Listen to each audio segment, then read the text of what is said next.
Hi, I'm John Evers, the Director of Canadian Shooting Sports Association, live at TACCOM.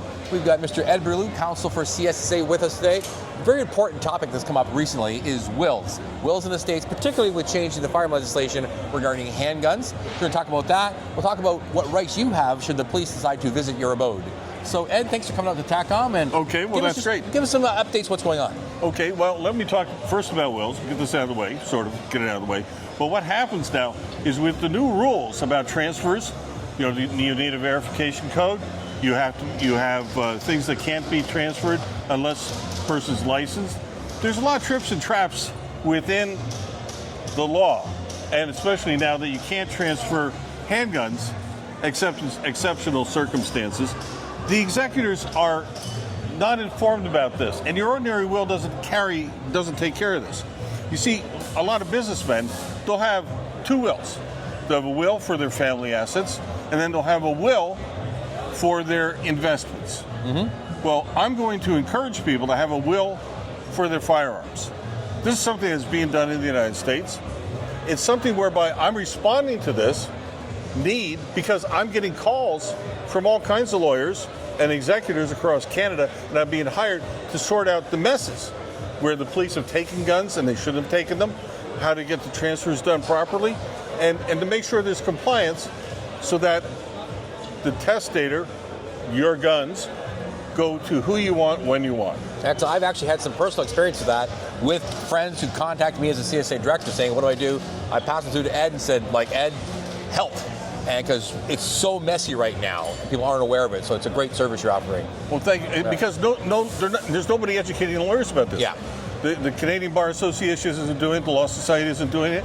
It's unfortunate about this. This is new ground in legislation right now, really. Oh, it is. Yeah. It's all brand new. Yeah. That's excellent. Yeah. Now you also had some commentary regarding warrants. Oh, yeah. Now there's years and years ago. I'll just show a little thing here called "No Warrant, No Entry."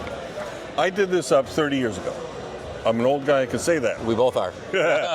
And what the basic idea is, the police cannot come into your house without a warrant. Rule number one. Rule number two is, just because, and I keep getting this, even today I was getting this, people said, oh, well, I have it restricted. Police can just come on in. They can go knock, knock, I'm coming in. Yeah, that's not the truth. No, please, yeah. No. I can't wave my hands big enough. No, they can't. They have to have reasonable probable cause that a crime is being committed. And then they can get in without a warrant if they know that there's a crime going on. They have to have real knowledge. The only other time they can is if somebody says, Harry's going to kill himself. Yeah. And then they can come in on public health issues to get Harry and take him to the hospital. Okay, to get assistance. So in cases where you have an occurrence where the police have arrived at your house, your advice at that point is to say no and contact a lawyer. Absolutely. Yeah.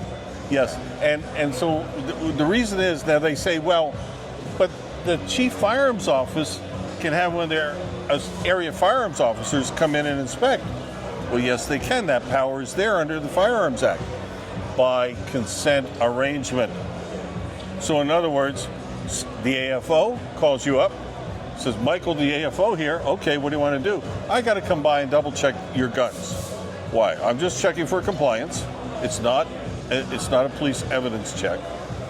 And well, can I come in tomorrow? No, that's not good. Why? Well, it's not good. When can I come in? A week Thursday.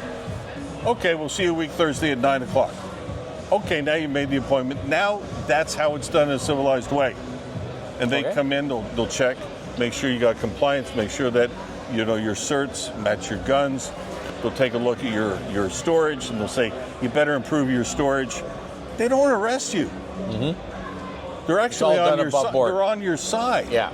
Right? And it's like a mini thing of what they do with the gun dealers. Yeah. It's very rare, by the way. Very, very rare. They've got other fish to fry, so to speak. So it's not happening that much. Excellent. Well, thanks for that, Ed. Appreciate that.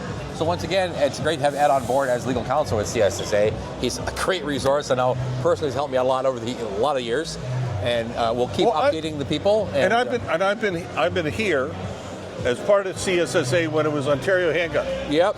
Why, way back in the day. Now we're getting too old, Ed. Once again, Ed, thanks for coming out to TACCOM and helping us out at the booth. It's been a real busy week, and again, we'll see you back here next year. Yes, you will. Thanks much, Ed. Okay, thank you.